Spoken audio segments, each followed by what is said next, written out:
Bienvenue dans le podcast Cœur de Mission. Bouclez vos ceintures, on vous embarque pour la Colombie. La Colombie, c'est autant des hectares de forêts tropicales et de plantations de café que d'immenses tours de verre dominant des centaines de maisons colorées le long des collines. C'est aussi le pays où Diana a passé 2 années d'une mission qui l'a transformée. N'est-ce pas, Diana ? Bonjour, je m'appelle Diana, je suis partie avec Fidesco de 2017 à 2019 en Colombie, à Bogota. Et cette mission, elle m'a vraiment ouvert les yeux sur la générosité. Sur la générosité malgré nos fragilités, malgré notre petitesse, sur ce qu'on peut faire, même si on n'est pas à une échelle décisionnelle importante. Et aussi sur l'importance de voir l'autre comme un frère.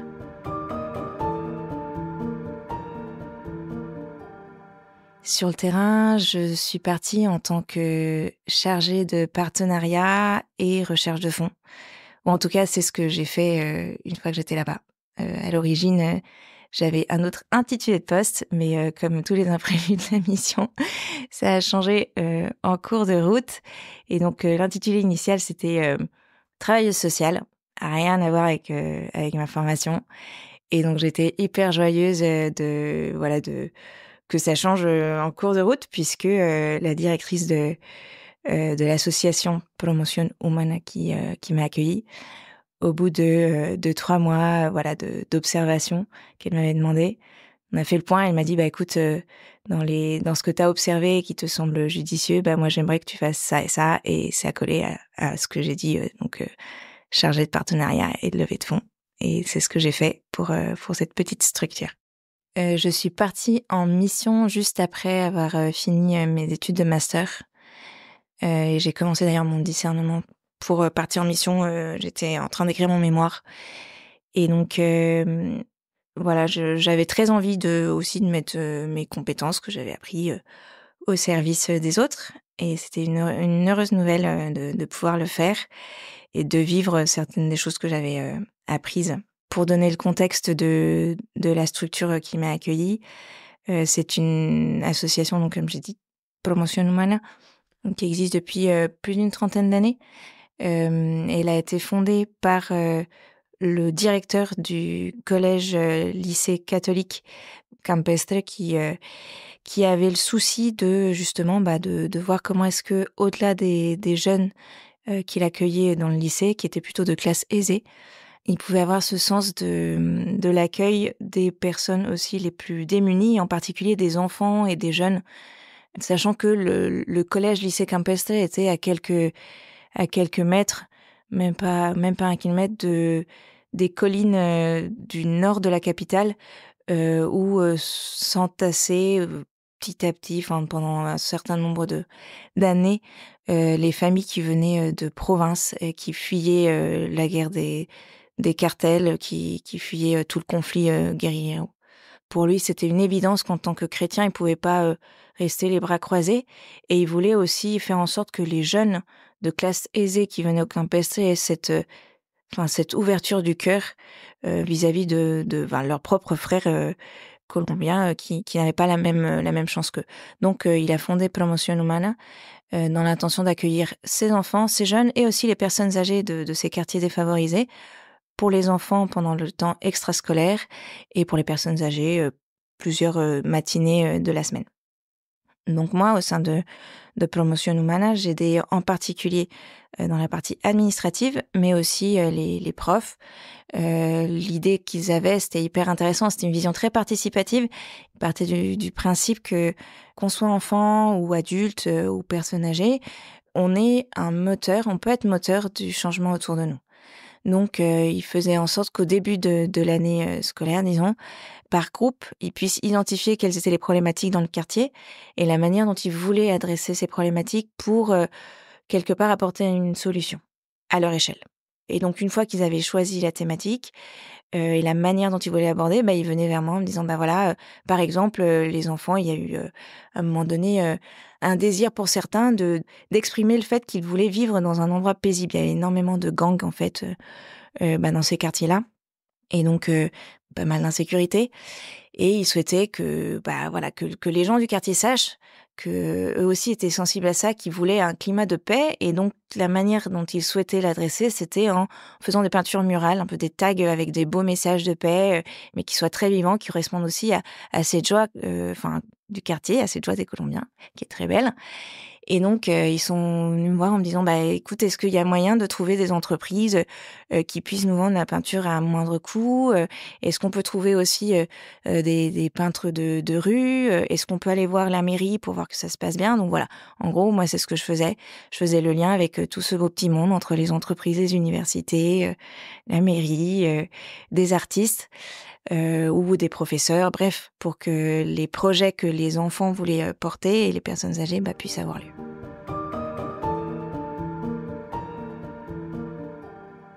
La mission de manière générale, c'est quelque chose, que j'ai dans le cœur depuis que je suis enfant. Enfin, j'ai toujours été attirée par, les figures missionnaires, Mère Teresa, enfin ceux qui partaient, un peu à l'aventure, et surtout qui donnaient de leur temps pour les autres, en particulier ceux qui étaient les plus démunis. Donc, c'est vraiment quelque chose qui m'a pas mal portée étant enfant. Et quand j'étais au lycée, je me suis dit que je voulais faire, une pause avant mes études de licence. J'avais pas mal d'amis qui partaient à ce moment-là, 4, 5, 6 mois, notamment sur le continent africain, pour des projets, très ponctuels, d'aide, et donc ça me parlait. Donc j'avais très envie de le faire. Malheureusement, j'ai pas pu le concrétiser, après le bac parce qu'il y a eu des soucis, de santé, dans ma famille, et donc je me suis dit: «Bon, je reporte». Et ensuite, au travers de mes études, en fait, j'ai eu l'occasion de creuser, toute la dimension humanitaire, et de m'apercevoir que, voilà, il y avait une question de durée, dans la notion de développement qui pouvait difficilement se mesurer, avec des missions très ponctuelles. Lorsqu'on parle de changement, lorsqu'on parle de l'humain de manière générale, en fait, il y a besoin de ce temps long pour observer, pour accompagner, pour se voir soi-même aussi changer. J'ai réalisé à ce moment-là que si jamais, je pouvais partir en mission, je chercherais une mission plutôt de longue durée. Et donc, je suis partie à Paray-le-Monial entre mon 2e et 3e semestre, donc en vacances pour un forum des jeunes, et j'ai vu pour la première fois une messe d'envoi, Fitesco, et j'avoue qu'à ce moment-là, je me suis dit: «Oh purée, j'aimerais tellement, tellement faire ça». À ce moment-là, je m'étais dit: «Waouh, probablement, quand je serai mariée, en couple, ça me donnerait trop envie». Puis c'est resté là, et donc vers la fin du master, c'est un peu revenu. J'ai eu l'occasion de vivre, les JMJ à Cracovie. C'était pile après, l'écriture de Laudato Si, donc qui me parlait beaucoup, et donc lorsque le pape François a repris, voilà, cet enthousiasme du chrétien pour, non seulement pour la planète, mais pour les personnes, enfin que tout était lié. Moi, je me souviens, à ce moment-là, je faisais la traduction en live pour mon groupe, d'amis, parce que la radio ne marchait pas, et donc plus il parlait, plus je sentais mon cœur qui battait, et quand il a dit: «Il faut chausser ses crampons, quitter le canapé», là, je l'ai vraiment reçu comme un appel, et je me suis dit: «C'est maintenant». Donc, à ce moment-là, je me souviens, à cette veillée de prière devant le sacrement, le silence était magnifique. J'ai dit au Seigneur: «Écoute, j'ai pas encore fini, le master, mais je reviens, j'ai pensé à Fitesco, j'y vais. Si c'est là, c'est très bien, sinon tu me diras où est-ce que c'est». C'est comme ça que je suis partie.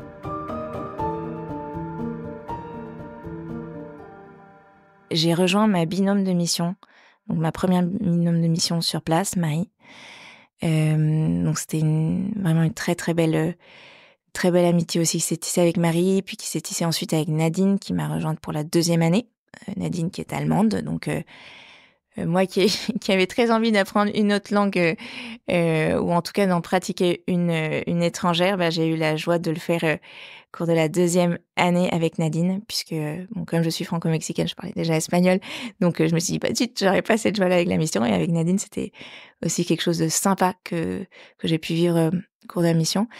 Le quotidien, c'était dans un quartier, un quartier populaire, mais plutôt calme de Bogota. Marie, elle, avait la chance d'avoir, sa mission à 5 minutes à pied.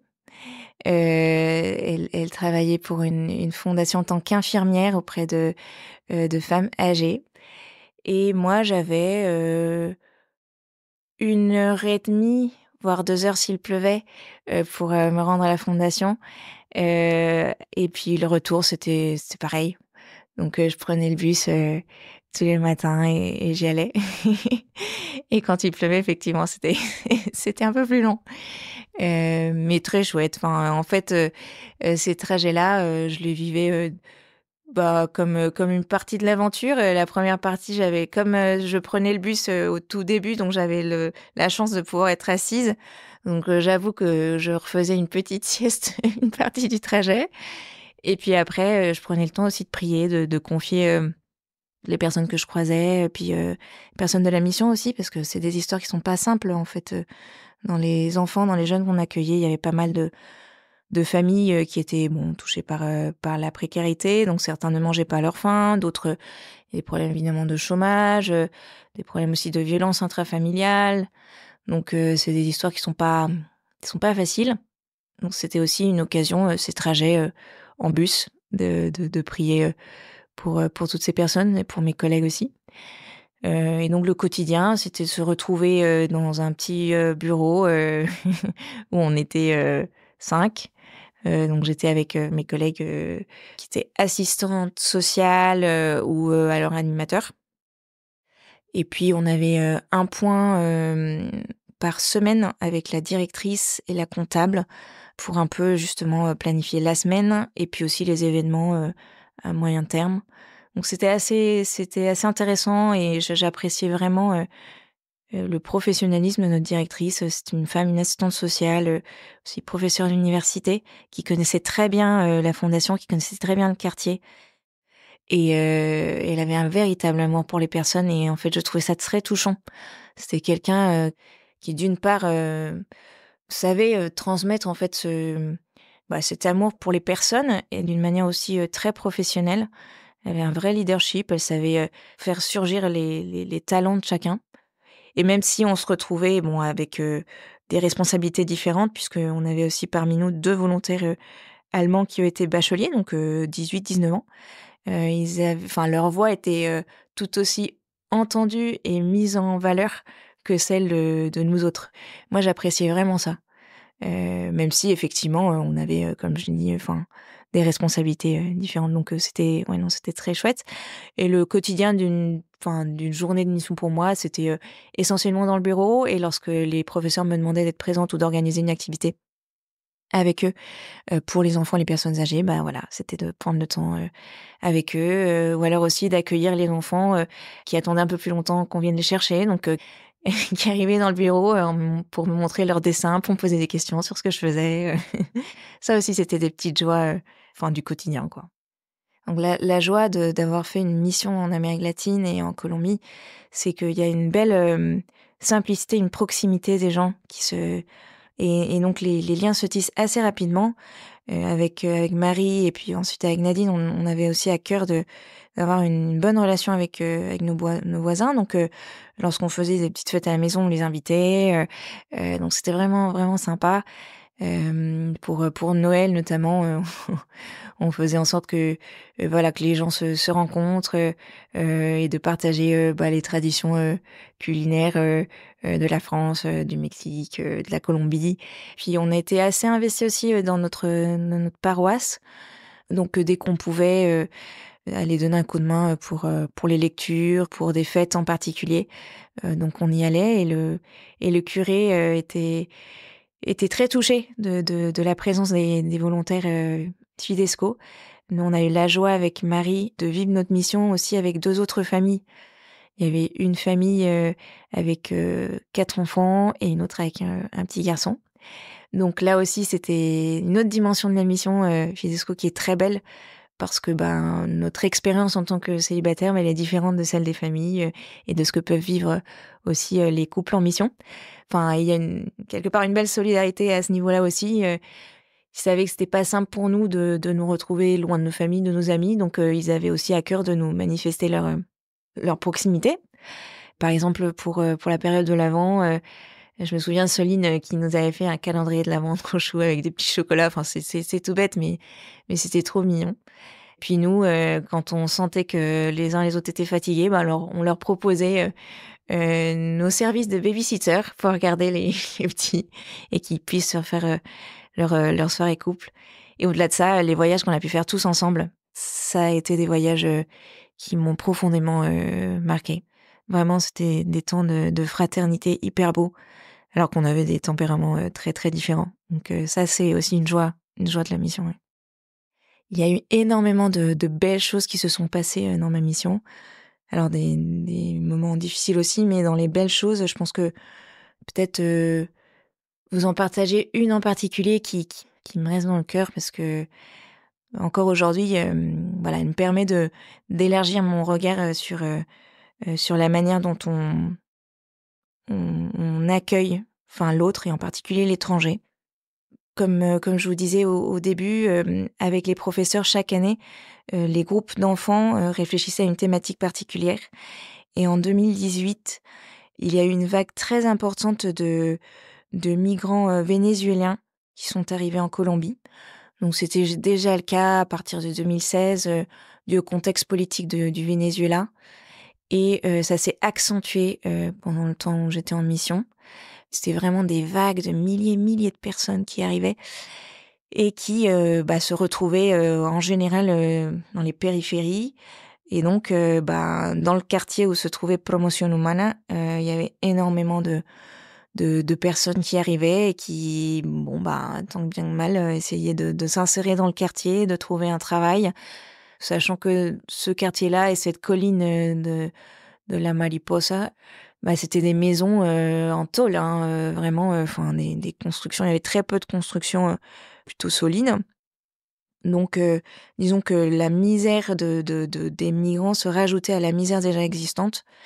Et comme dans n'importe quel contexte où on accueille, où on reçoit des vagues de migrants étrangers, forcément, il y a des difficultés qui s'ajoutent au quotidien déjà complexe. Il y a une peur aussi, une peur de l'étranger. Et puis, ce qui est déjà difficile, inconsciemment ou consciemment, on se reporte sur celui qui arrive et sur qui on projette notre peur de pas trouver d'emploi, de pas manger à sa faim, la question de l'insécurité, bref. Donc ça accentue un peu tout ça. Et les professeurs ont commencé à remarquer que parmi les enfants et les ados, il y avait des commentaires, des mots assez blessants sur la manière de parler des Vénézuéliens. Donc ils se sont dit, il y a quelque chose à voir là parce que notre objectif à Promoción Humana, c'est justement promouvoir le développement de la personne. Et si on veut que nos quartiers aient des personnes qui vraiment travaillent pour cette paix et pour une vision un peu différente de l'autre, en fait, on peut pas laisser passer ça, quoi. Et il se trouve que parmi les volontaires allemands qui étaient là, l'un d'entre eux était moitié allemand, moitié vénézuélien. Donc il était d'autant plus touché d'entendre ses enfants parler comme ça des Vénézuéliens qui arrivaient. Et donc avec l'une des professeurs, il lui a dit, avec Marisol, il lui a dit, mais écoute, moi il y a cette question vraiment qui me touche, quoi, et j'aimerais bien faire quelque chose avec les enfants. Je sais pas trop quoi. Et en même temps, il y avait un autre des profs, Milton, qui travaillait avec les ados sur les aspects un peu techniques, sur des logiciels qui leur permettraient de savoir comment bien communiquer, donc travailler la vidéo, puis travailler aussi les affiches, etc.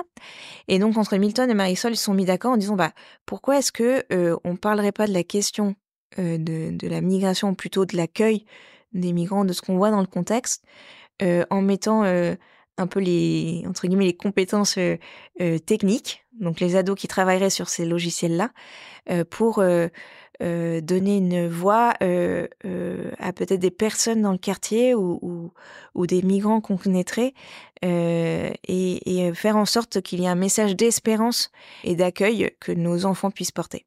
Donc c'est comme ça qu'est né un projet dans lequel j'ai participé, parce qu'on m'a demandé justement de pouvoir être en lien avec des entreprises qui facilitent ça. Et puis aussi, on avait trouvé un concours un concours lancé par l'ONU avec comme premiers acteurs les enfants. Donc j'avais trouvé ça sur internet, j'ai dit: «Bah, écoutez, il y a ça qui existe, si jamais notre vidéo, était sélectionnée», en fait, ils invitent les participants à New York pour présenter. Donc on s'est retrouvés avec, voilà, avec ce contexte-là. Donc les enfants étaient hyper heureux de se dire: «Bon, bah, on va pouvoir, partager l'histoire de ce qu'on vit». Et pour que ça ait du sens et pour qu'en même temps ça permette justement, aux enfants de mieux comprendre ce que vivaient ces migrants qui arrivaient dans leur quartier, donc la professeure Marisol a repéré, pas très loin d'où se trouvait Promotion Humana, donc c'est des personnes, qui étaient dans cette situation, en particulier une jeune femme, Diana, qui vendait, des sucettes à la sortie, d'une petite supérette pour se faire quelques sous et envoyer au pays, à son mari et son petit bébé. Donc c'est la première personne qu'on a invitée. Puis ensuite, il y a eu une autre interview avec, une famille que moi je connaissais justement de notre quartier, qui était arrivée, ça faisait 1 an, avec leurs 4 enfants. Et donc c'était assez intéressant justement d'avoir les 2 aspects. Donc pour la première interview comme pour la deuxième, ce qu'ont proposé les professeurs aux enfants, c'est de se dire: «Bah, voilà, on va avoir des invités, faut qu'on leur fasse bon accueil». Et moi, je trouvais ça très touchant. C'était très très à la colombienne en disant: «Bah, en fait, les personnes qu'on va inviter, faut qu'elles se sentent à la maison, quoi».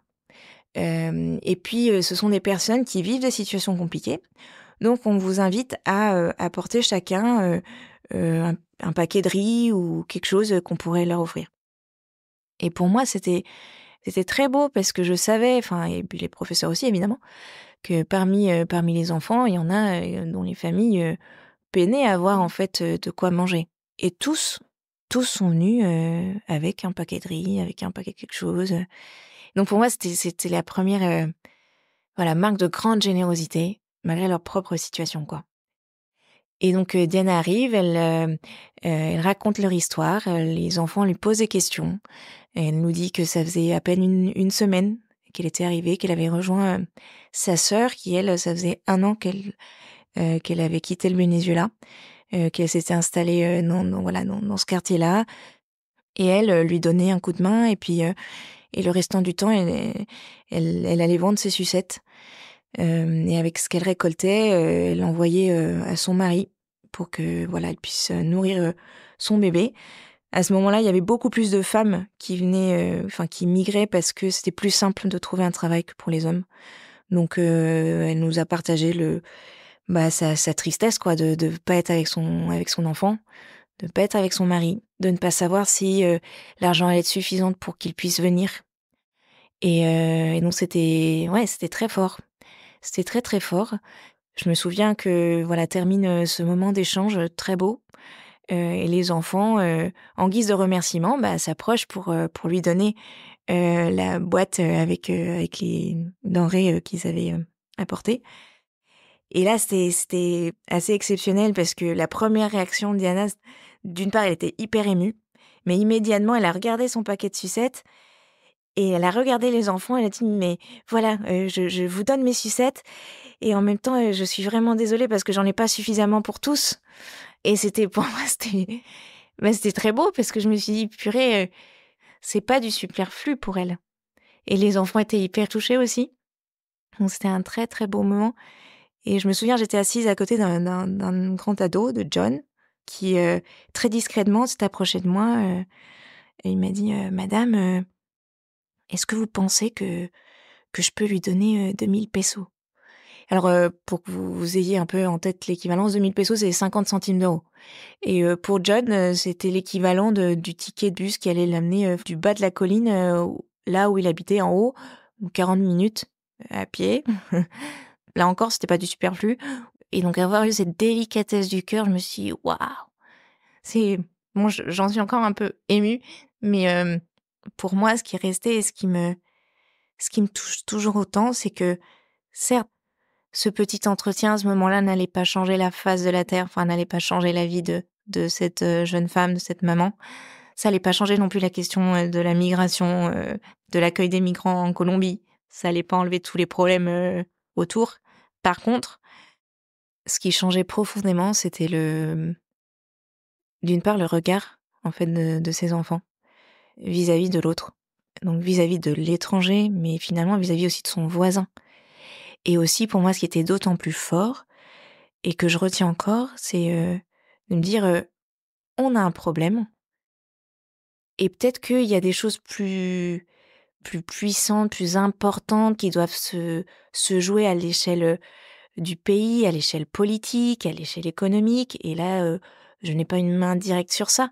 Et un petit enfant de 9 ans, un jeune de 16 ans n'a pas une main directe sur ça. Par contre, sur son quotidien, il peut agir. Et pour moi, c'était ça le plus beau. Et ce qui reste encore pour moi oui, comme une leçon de vie. En fait, là où je suis, j'ai quelque chose à apporter, j'ai quelque chose à faire. Et si ces enfants-là et ces ados ont vu à leur échelle ce qu'ils pouvaient faire, alors moi, j'ai pas d'excuses. Et donc, s'il y a rien qui est proposé autour de moi, bon, bah, il y a peut-être quelque chose que je peux proposer. C'est ça qui m'a profondément transformée. Au niveau individuel, il y a toujours une disposition du cœur et une ouverture qui doit primer en fait sur l'action et qui doit mener à l'action. Et c'est vraiment ce que cet épisode et ce que cette anecdote me laisse en fait. On n'a pas eu de nouvelles directes de Diana. On a su, elle a continué la vente de ses sucettes. Alors les enfants avaient la joie de la saluer avec leurs parents du coup quand ils la croisaient. On a eu par contre des nouvelles de la famille qu'on avait interviewée, donc Lady, c'est ses enfants qui étaient venus nous partager leur histoire, qui était aussi assez forte parce que les enfants qui avaient l'âge des enfants de promotion humana leur ont dit comment est-ce qu'ils étaient accueillis à l'école. Donc comment est-ce qu'ils étaient, comment est-ce qu'ils se moquaient d'eux, les coups qu'ils avaient reçus parfois dans nos toilettes, les crachats dans leur nourriture, des trucs qui étaient assez forts. Donc que nos enfants entendent ça, bah ils ont mesuré à quel point eux aussi, à leur échelle, avaient un rôle à jouer, quoi. Et c'était très beau d'entendre aussi une Lady, donc leur maman, qui disait quand on a choisi de quitter le Venezuela, c'était parce qu'on se levait tous les matins. Et moi, en tant que maman et avec mon mari Nilsson, on savait qu'on pouvait plus leur donner de l'espoir. Et donc pour nous, ce qui nous a motivés à partir, c'était de se dire peu importe où on va arriver, mais que ce soit un pays où on puisse se dire au moins aujourd'hui, même s'il y a des difficultés, il y a de l'espoir. Et ces 2 professeurs d'université qui se sont retrouvés à nettoyer les toilettes de certains petits magasins avaient cette humilité de partager leur histoire et d'avoir osé le pas d'une migration pour le bonheur de leurs enfants. Donc là encore, moi, ça m'a profondément marquée parce que oui, je me disais il faut du courage en fait, il faut de l'amour pour oser faire quelque chose pour ceux que tu aimes, même si tu sais que tu vas faire face à des difficultés. On a eu l'occasion d'échanger avec cette famille qui, après un certain nombre d'années à Bogota, a trouvé de fil en aiguille des personnes qui les ont aidés à préparer leur dossier pour partir au Canada, dans une migration légale justement avec leur profil universitaire, mais qui surtout entre-temps, a permis aux uns aux autres aussi d'ouvrir leur cœur et de voir à leur échelle, encore une fois, ce qu'ils pouvaient faire pour accueillir cette famille. Et à cette famille aussi, de vivre la générosité. Enfin, ils n'étaient pas uniquement à accueillir, mais dès qu'ils pouvaient, je me souviens, ils nous invitaient avec Marie et aussi avec Henrik, le volontaire allemand, moitié allemand, moitié vénézuélien, à manger des empanadas chez eux. Enfin, même s'ils avaient très peu, c'était très beau. Hein, ils préparaient des super repas pour passer un bon moment, pour être en famille. Et ça, pour moi aussi, c'était quelque chose de très puissant. La mission en soi m'a beaucoup apporté.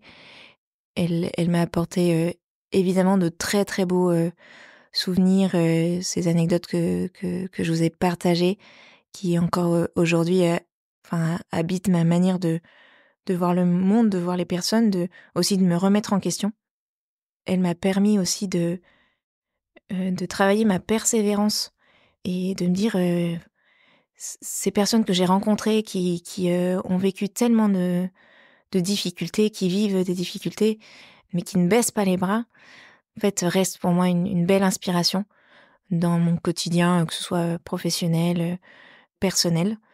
Et je vois aussi, à travers leur histoire et la manière dont elles la partagée, la providence, enfin la main du Seigneur qui accompagne. Et ça, c'est super. C'est-à-dire que, enfin, Jésus, t'es bien là, quoi. T'es là avec le plus pauvre, t'es là avec le plus riche, t'es là avec chacun. Et j'ai vraiment goûté ça pendant la mission et c'est un trésor que je garde. Et puis, c'est en train de me dire, en fait, ça vaut le coup d'ouvrir des nouveaux chemins avec d'autres.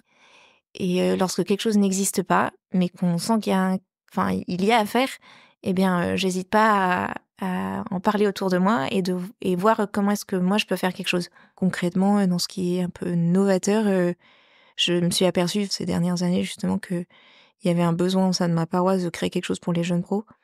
Tout le monde m'en parlait, tout le monde s'en plaignait quelque part. Et moi, je me disais, ok, ça n'existe pas, bon, on va voir ce qu'on peut faire. Et donc, j'en ai parlé à d'autres et on a lancé quelque chose. Et pour moi, justement, ça fait un rappel à ce que j'ai pu vivre en mission. C'est pas parce que quelque chose n'existe pas qu'on peut pas créer. Et c'est pas parce qu'il y a des problèmes que on n'a pas notre rôle à jouer à notre place. Donc, je me dis, on a la chance quand même vivre dans un très beau pays qui a énormément de ressources. Et même s'il y a pas mal de difficultés, il me semble que on a la possibilité de vivre cette générosité et de pas avoir peur. Et donc, je dirais à tous ceux qui se posent la question de partir en mission, mais n'hésitez pas, quoi. N'hésitez pas, vous avez beaucoup plus à gagner qu'à perdre si jamais vous avez peur. Et puis, en tout cas, avec Fidesco, enfin, il y a cette possibilité justement de se donner le temps pour discerner, pour réfléchir si c'est le bon moment, si c'est la bonne asso, etc. Donc, si vous avez cet appel dans le cœur, ce doute, enfin, je vous inviterai à le creuser, quoi. La mission, vraiment, ça transforme le cœur. Et même dans les difficultés, il y a quelque chose de très beau qui se joue. Et puis même si ça n'aboutit pas à une mission avec Fidesco, de toute manière, la mission, elle est là. Et elle se traduit par 1000 autres façons. Donc, écoutez cet appel et allez-y.